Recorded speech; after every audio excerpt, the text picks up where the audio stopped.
안녕하세요. 오늘도 사연 살롱을 찾아주셔서 감사합니다. 저는 서울에 사는 30대 중반의 여성이에요. 결혼하고 3년 차였는데 얼마 전부터 막 이혼 소송에서 승소했어요. 이혼 소송 시간까지 하면 그 집하고 엮인 게 4년째라고 볼 수 있겠네요. 집은 서울이지만 경기도 쪽에서 잘 나가는 식당을 운영하고 있고요. 처음부터 식당을 했던 게 아니라 지난 1년간 허둥대고 배우는 일 투성이었어요. 식당은 원래 이모가 하시던 건데요.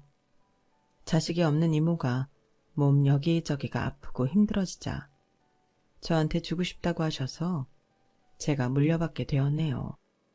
다행히 엄마가 가끔 이모랑 레시피를 주고받고 식당에 대해 이야기를 했던 때가 있어서 엄마 도움을 받고 있어요. 엄마는 요리하는 건 좋아하셨고 나름 맛있는 레시피도 잘 만드셨는데 식당이나 사업을 하는 건 무리라고 안 하셨어요.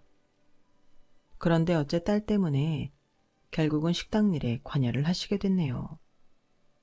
지금은 2살 된 딸아이와 제가 같이 살고 있고 도우미 아주머니와 엄마가 가끔 오셔서 조금씩 집안일을 도와주고 계세요.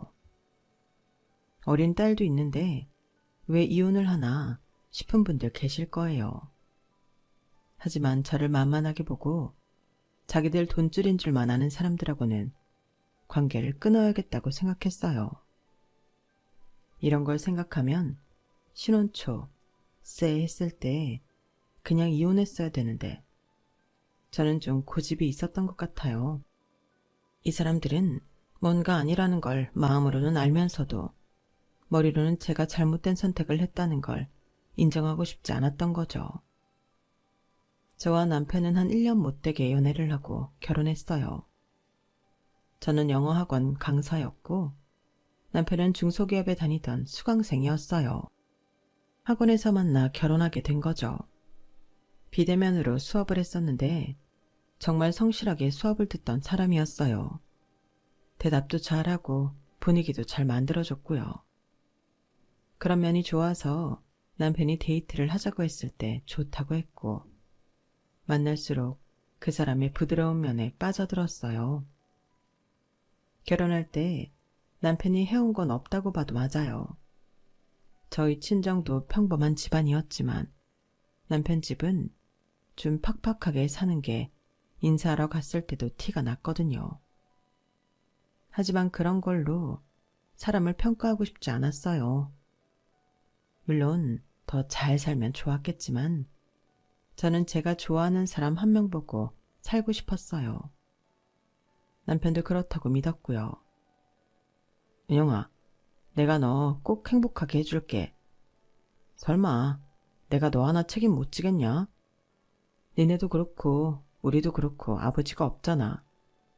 동병상련이니까 서로를 잘 이해할 수도 있는 거고. 그래도 우리 아빠는 돌아가신 지 이제 2년이라 오빠처럼 어릴 때 돌아가신 거랑은 달라서. 중학생 때 돌아가셨다고 했지? 내가 잘 이해 못하는 것도 있을 거야. 뭐 그래도 나 행복하게 해준다니 기분 좋네.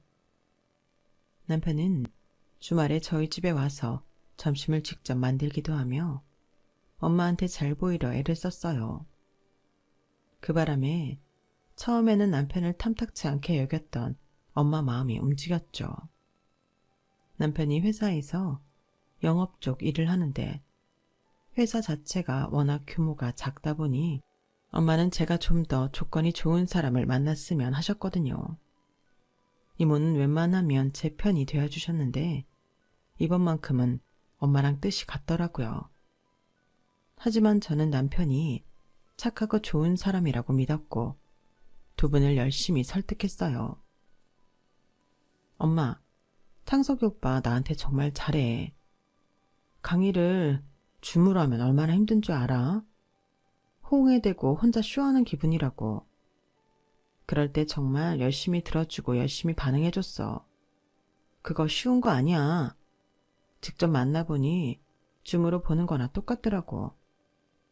나는 꼭 행복하게 해주겠다 약속했어. 난 모르겠다. 네 이모도 마음에 안 드는 것 같은데. 엄마나 이모는 살아온 세월도 있고 사람들하고 부딪혀봐서 어느 정도 느낌이라는 거 있거든. 근데 뭔지 모르게 별로란 말이야.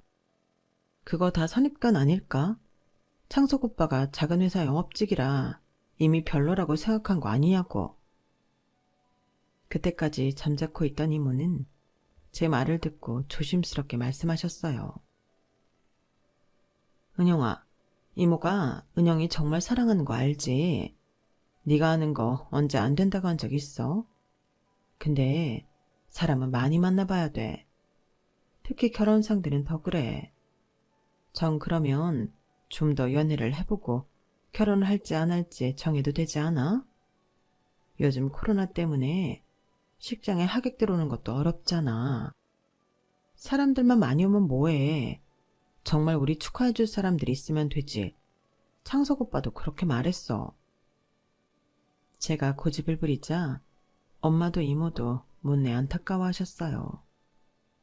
두 분은 제가 더 조건이 좋은 집안 남자를 만나길 원하셨죠. 어떤 부부가 안 그렇겠어요. 그런데다 남편이 어쩐지 마음에 안 든다고 하시더군요. 이모는 돈 많은 남자 만나 결혼했는데 부부 금슬은 좋았지만 자식이 없었고 이모부도 10년 전쯤 돌아가셨어요. 이모는 이모부 이런 슬픔을 잊는다고 이모부가 물려준 건물에서 고급 한식당을 하기 시작하셨는데 그게 완전 잘 된 거죠. 이모가 워낙 센스도 있고 음식도 정갈하고 맛깔나게 하시긴 했어요. 엄마도 그렇고요. 저도 대학 때는 가끔 홀 서비스 도와주기도 했는데 식당 내에서도 규칙을 잘 정하셨던 이모는 제가 있는 게 오히려 직원들 동선을 흐트러뜨린다고 해서 설거지를 돕고 야채 다듬는 일을 했던 게 생각나네요. 남편은 연애할 때 이모 식당에 같이 가서 밥 먹고 인사한 후부터 저한테 결혼하자고 졸랐어요. 지금 생각해보니 그래요. 그리고 결혼을 하기로 약속할 무렵 저한테 물어보더군요. 이모님 식당 장사 진짜 잘 되는 것 같아. 입소문도 잘 나고 음식들도 맛있고 보기에도 좋아서 그런가 봐. 매출 장난 아니겠어? 얼마쯤인지 알아? 아니, 나 그런 거 물어본 적 없어. 이모가 식당 손님이 없어서 힘들어하신 적은 없어. 코로나여도 포장 주문도 꽤 있고. 있잖아. 이모님 자식이 없잖아. 니네 집안의 자녀라고는 딱 너 하나고. 그럼 네가 물려받는 거 맞지? 그렇지? 아니, 이모랑 엄마 친자매니까 그렇기는 해도 사촌들은 좀 있어. 그리고 그건 이모 마음이지. 나도 몰라. 나중에 말이야. 네가 그 식당 물려받게 되면 내가 실장 같은 거 할까? 식당 관리하는 거 말이야. 매출도. 어때? 괜찮지? 내가 영업이라니까 장사 어떻게 해야 할지는 잘 알지 않겠어? 그렇게 해서 식당도 더 키우고 분점도 내고. 어때? 좋지? 아니 무슨 식당에 실장이 있어. 아 몰라. 그런 말은 물려받고 나오는 거고 어떻게 될지 모르잖아. 이모 아직 정정하시고 한참 일할 나이셔. 저는 남편이 우스갯소리를 하는 거라고 생각했어요. 그때 저는 이모 식당을 물려받겠다는 생각이 전혀 없었거든요. 당치도 않은 이야기 같았어요. 남편은 이모와 엄마가 자기를 별로 안 좋아한다는 걸 알고 주말마다 이모 식당도 가서 밥 먹으며 인사하고 주방에서 설거지도 했어요. 그리고 엄마를 찾아가 꽃도 사드리고 갖은 정성을 다 하더라고요. 그렇게 해서 결국 결혼 허락을 받았고 시댁에서 좋아라 했어요. 시댁에는 시어머니랑 남편의 동생, 그러니까 도련님이 있었는데요. 남편 말로는 시어머니도 시집살이 시킬 스타일 아니고 동생은 취준생이라 자기 할 일 하느라 바쁘다더군요. 그러면서 결혼을 빨리 하자고 재촉했어요. 저도 기왕 결혼 허락 받았으니 될 수 있으면 빨리 하는 게 좋을 것 같았지만 남편이 그다지 자금 사정이 좋지 않았어요. 저보다 4살 많은 남편은 신혼집 전세 자금을 마련해 놓은 것도 아니었고 4천만 원 정도를 모아놓았다고 했어요. 4천만 원이 적은 돈은 아니지만 저는 1억 가까이 되는 돈을 가지고 있었고 작은 원룸 하나도 있었어요. 세를 주고 있었고요. 별다르게 한 건 없고 대학 때부터 부동산에도 관심이 많아서 꾸준히 돈을 만들어 한번 사본 거였는데 은근 부수입이 괜찮았죠. 남편은 자기 돈이 집 얻기에도 부족할 거라는 걸 알면서도 자기 집에서는 지금 보태줄 수 있는 게 없다고 하더라고요. 그러니까 우리 집에서 알아서 해줬으면 하는 말들을 흘리더라고요.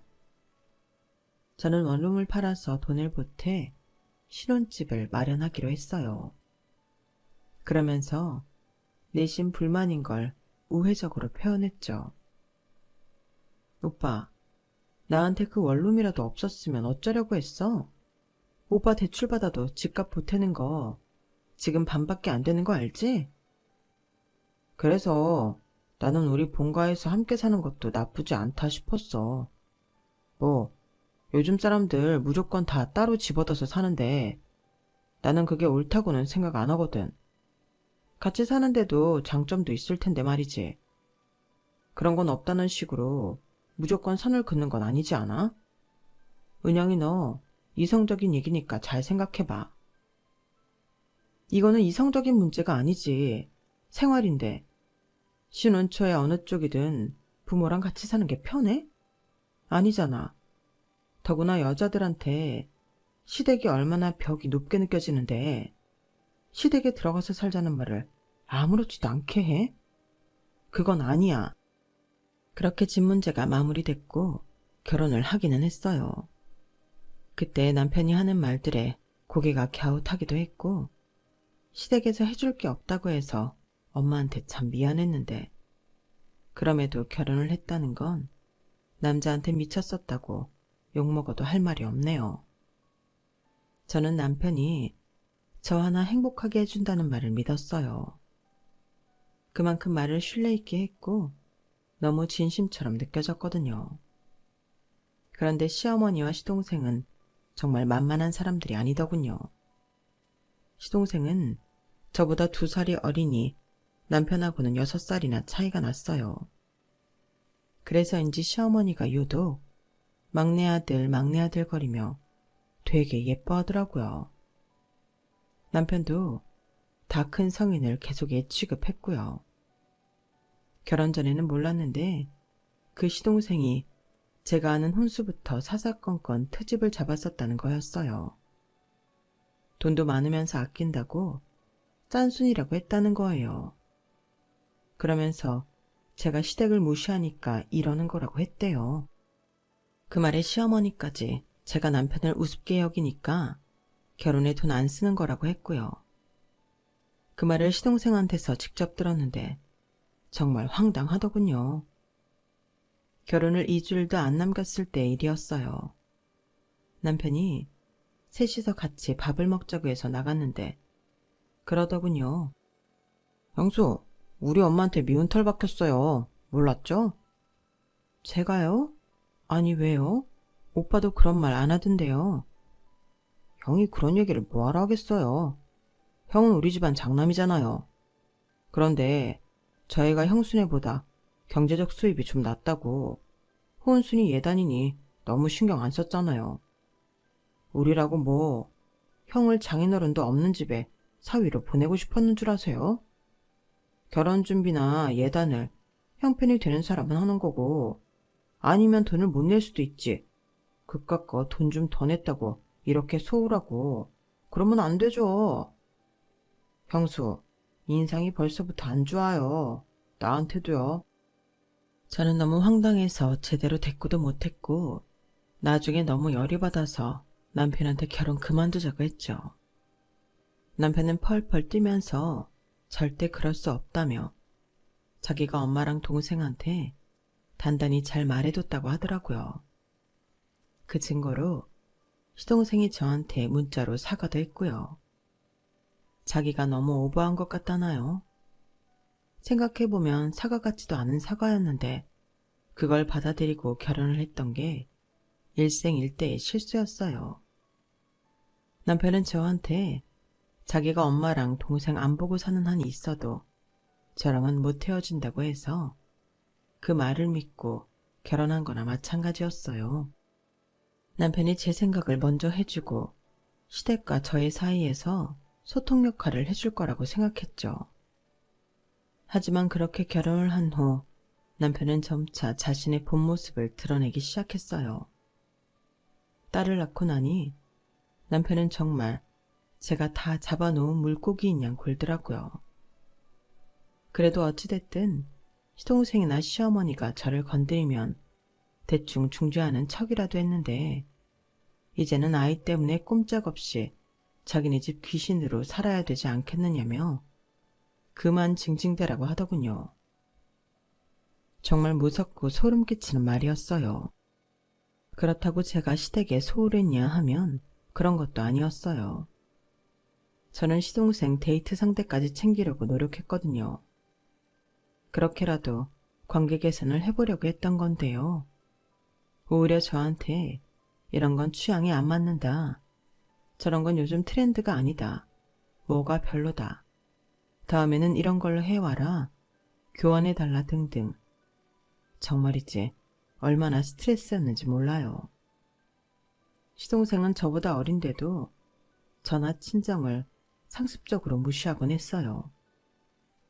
아니, 좀 있는 집인 줄 알았는데 이건 순 깡통이야.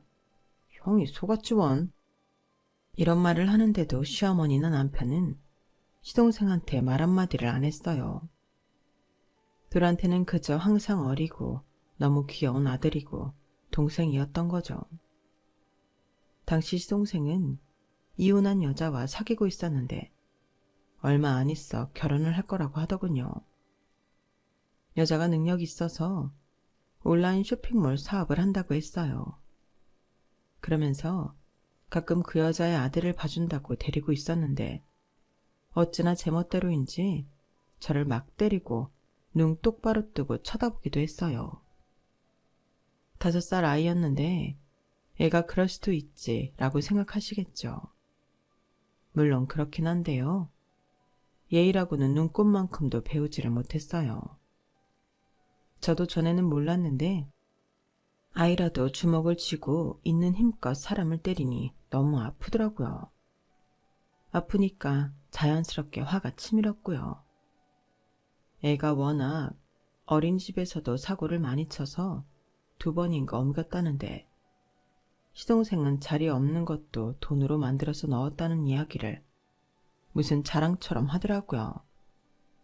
자기가 사귀는 여자는 이 정도로 재력 있다라고 과시하고 싶었나 봐요.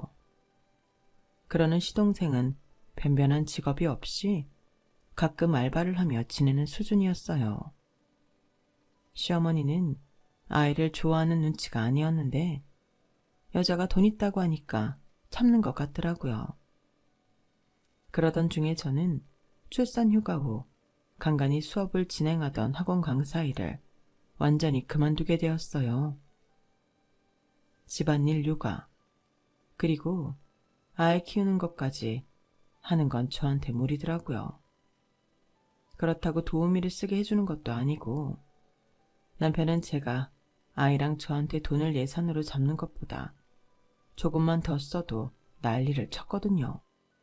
그런데 제가 일을 관두자 노골적으로 싫은 내색을 하더니 일주일도 안 돼서 저한테 이모 식당에 가서 알바를 하라는 거였어요. 너는 내가 쉽게 돈 버는 줄 아나 본데 절대 아니거든. 남의 피 같은 돈을 집에서 농땡이 치며 물수도 쓰려들면 안 되지.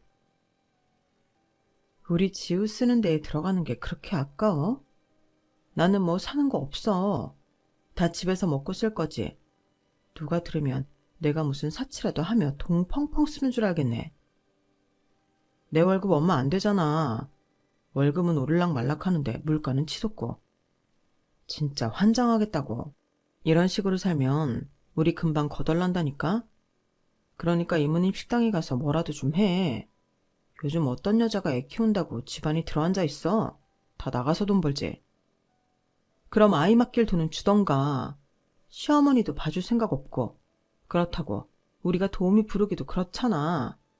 이제 2살 됐는데 어린이집 저번에 알아보니까 지금 인원 많다고 해서 못 간 거잖아. 이런 실랑이를 하면서 저는 아무래도 제가 결혼을 잘못한 게 맞다는 확신이 점점 들었어요. 그 즈음에 시동생은 사귀던 여자랑 결혼을 못하게 될 것 같다는 말이 나오더라고요. 그게 바로 저한테 화살이 돌아왔어요. 제가 아이를 안 봐줬기 때문에 그 여자가 이렇게 나오는 거라고요. 사실 시동생이 그 여자아이를 데리고 있으면서 제대로 돌보지를 않았거든요.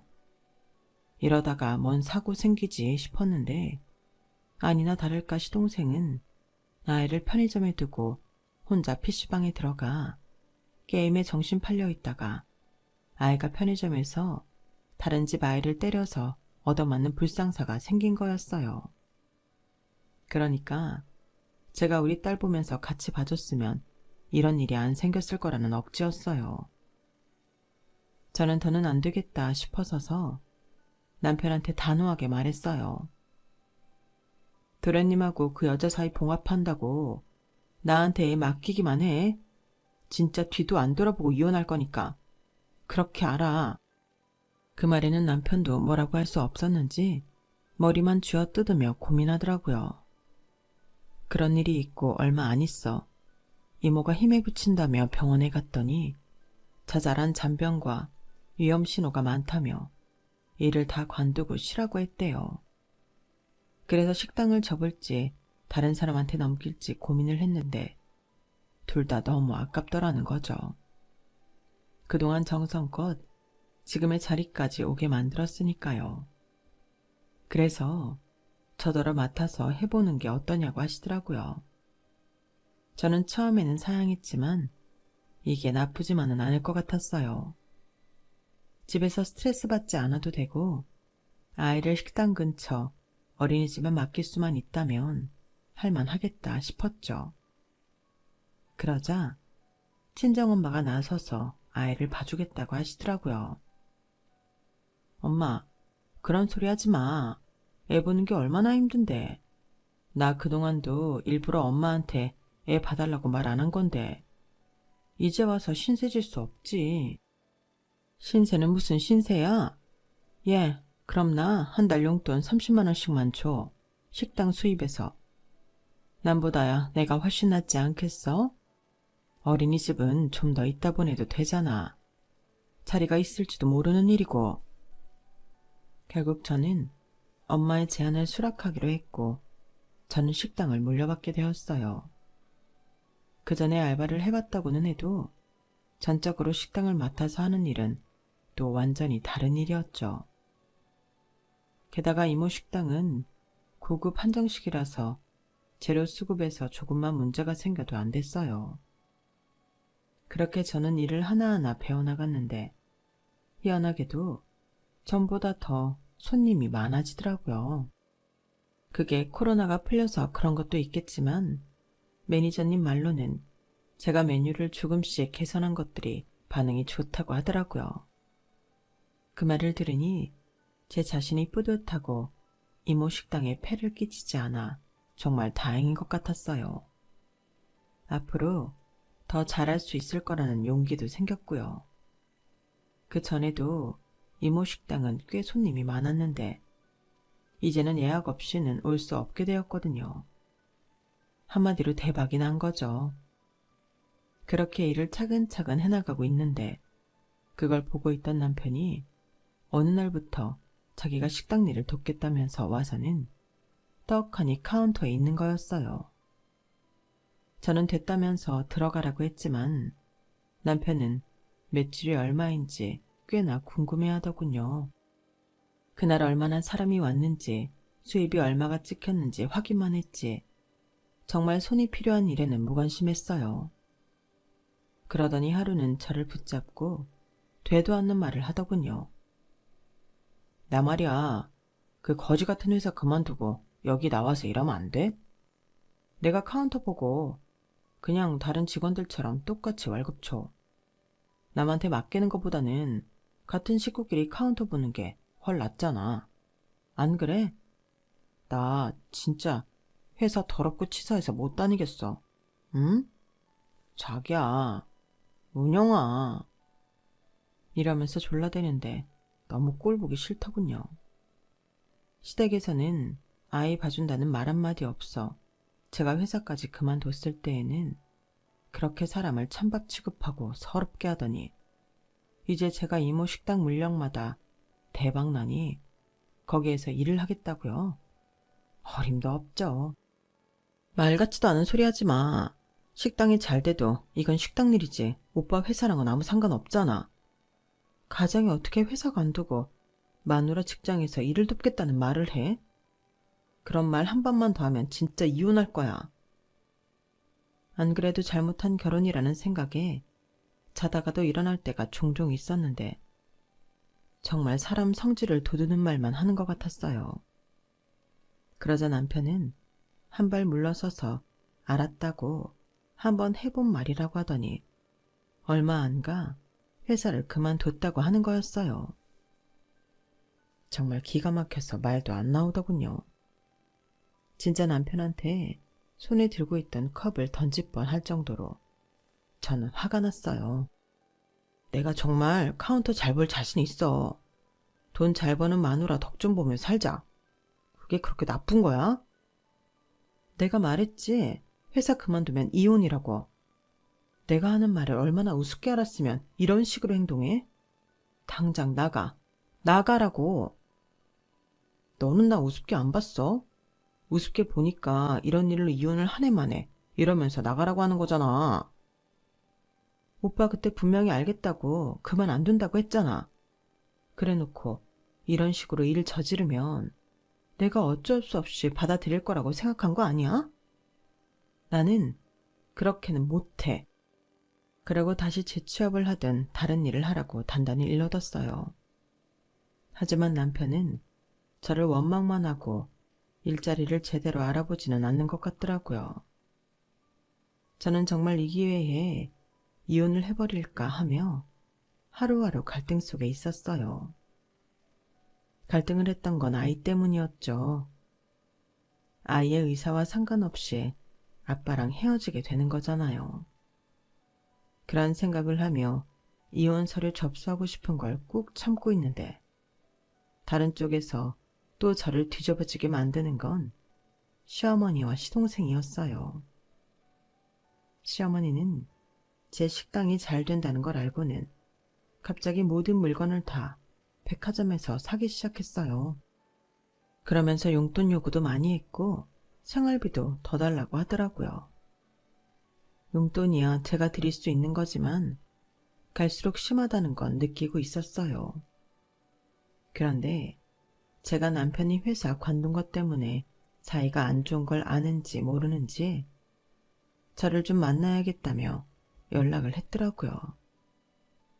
저는 화요일에 식당을 쉬었기 때문에 그날 시댁에 시어머니를 만나러 갔어요. 아이는 친정에 맡겼고요. 남편하고는 같이 가지 않았어요. 어차피 나빠진 사이이고 이혼도 생각하는 마당에 사이 좋은 척 코스프레를 하고 싶지는 않더라고요. 그런데 집에는 시어머니 말고 시동생도 있더라고요.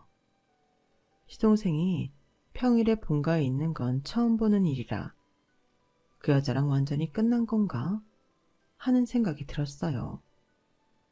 그런데 둘의 입에서 나온 말은 저를 열받게 만들었어요. 너 참 얼굴 보기 힘들구나. 만나려면 날짜까지 정해야 하고.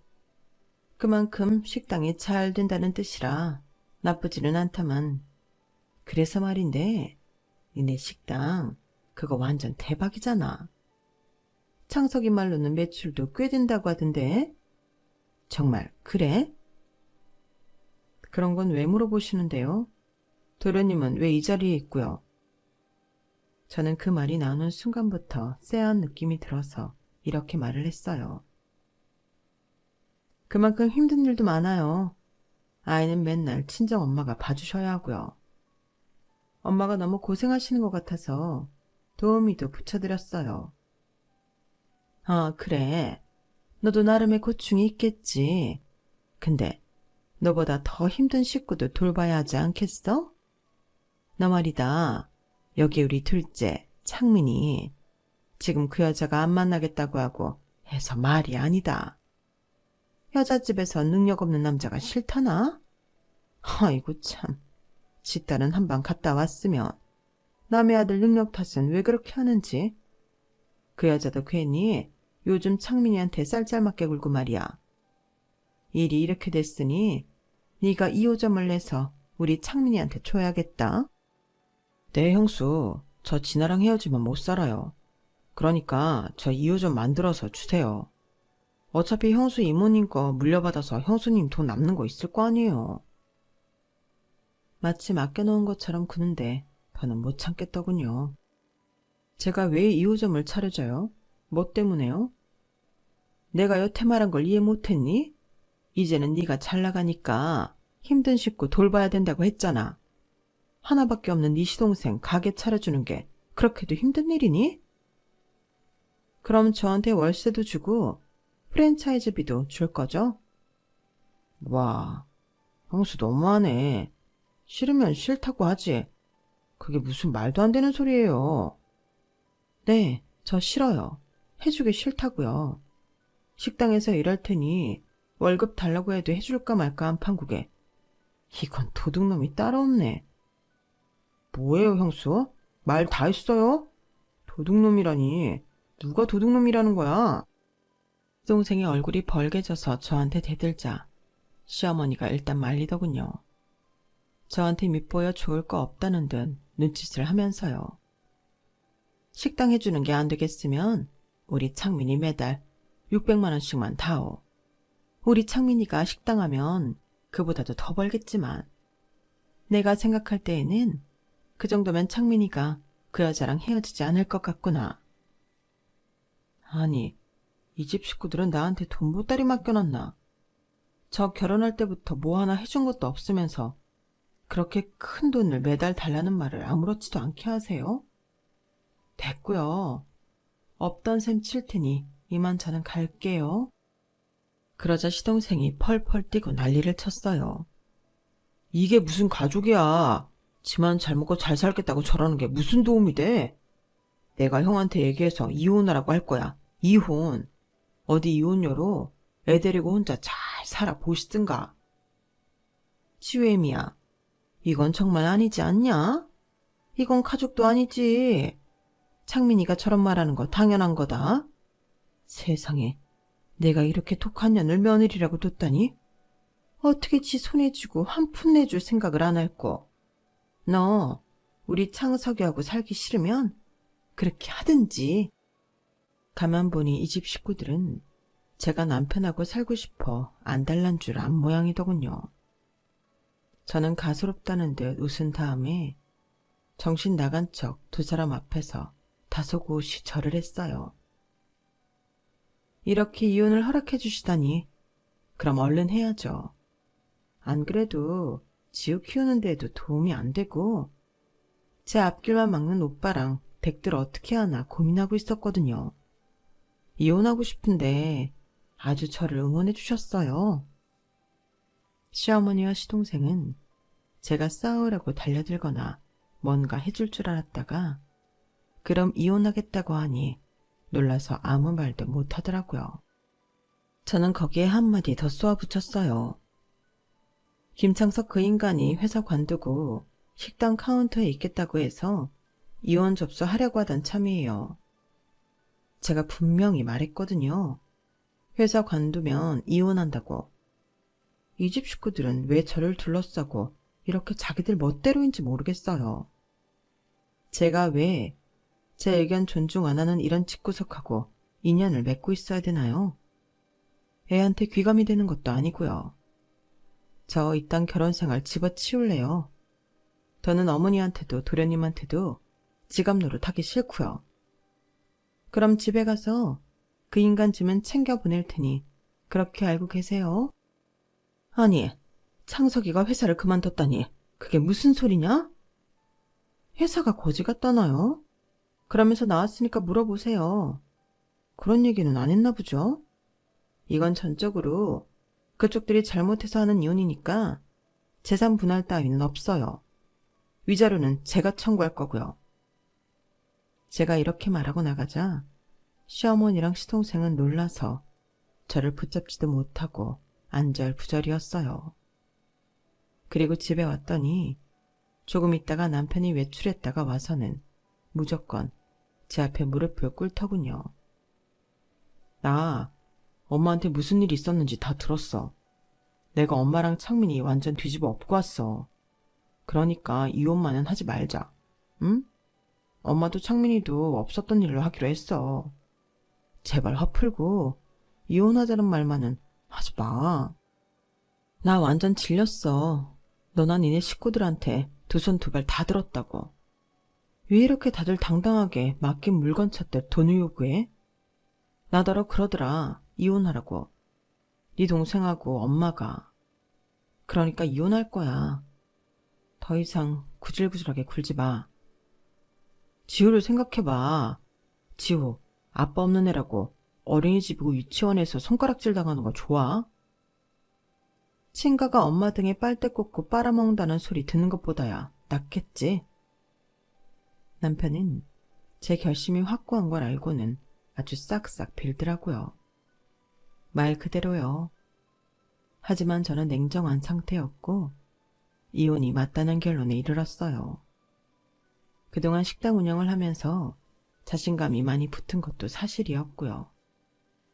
남편은 돈줄인 내가 이혼하자고 하니 저렇게 사과하는 척 하는 거고 그냥 살면 다시 예전으로 돌아갈게 그냥 보이더군요. 됐어. 내 마음은 이미 떠났어. 내가 직장 관두지 말라고 말했는데도 나한테 말 한마디 없이 그만뒀잖아. 시어머니랑 당신 동생 때문에 힘들 때 언제 한번 내 편 대줘봤어? 지금까지 나한테 있었던 일 전부 이혼 사유야. 그러니까 그만 갈라서자. 그렇게 해서 저는 그날 남편의 짐을 차로 실어 시댁으로 보냈고 곧바로 따로 살기 시작했어요. 시어머니랑 시동생이 돌아가며 저를 어르고 달랬지만 저한테는 통하지 않았죠. 그리고 앞으로 용돈도 일절 없다고 하자 더는 저한테서 아무것도 안 나올 걸 알았는지 시어머니도 시동생도 연락 한 번 안 하더라고요. 그렇게 해서 저는 이혼을 하게 됐네요. 아이가 있어 시간이 좀 걸렸지만 결국 법원은 제 손을 들어줬어요. 저는 지금 아이와 둘이서 친정엄마 집 가까운 데서 살고 있어요. 이모도 몸이 좀 좋아져서 저희와 왕래하며 지내고 있고요. 저한테 식당 맡기기를 잘했다고 너무 좋아하시네요. 일은 바쁘고 몸이 힘들 때도 있지만 마음이 편하니 모든 게 살맛나네요. 식당 일이라는 게 늘 비슷비슷한 하루를 보내는 것 같기도 하지만 우리 음식이 맛있다고 하는 손님들을 보면 뿌듯하고 하루가 금방 가더라고요. 이혼하기 전에 사실 겁도 많이 났는데 이렇게 하고 나니 생각보다 괜찮더라고요. 아이 때문에 이혼 못한다 이러는 것도 아니라고 생각해요. 아이도 스트레스 받는 부모들 보며 자라는 것보다 이게 나은 것 같고요. 지우가 전보다 더 밝아졌거든요. 이혼하고 나서 너무 잘 살아서 그런지 아이 때문에 고민하시는 분은 남편과 시댁 식구들이 과연 계속 같이 살아도 괜찮은지 몇 번 자문해 보신 후 결단하시기를 바라요. 인생은 제가 사는 거지 누가 대신 살아주는 거 아니니까요. 그럼 지금까지 제 이야기 들어주셔서 감사해요. 모두들 행복하세요. 여러분, 사연 댓글에 응원과 현명한 조언 부탁드려요. 좋아요와 구독은 저에게 큰 힘이 됩니다. 오늘도 좋은 일 가득하세요.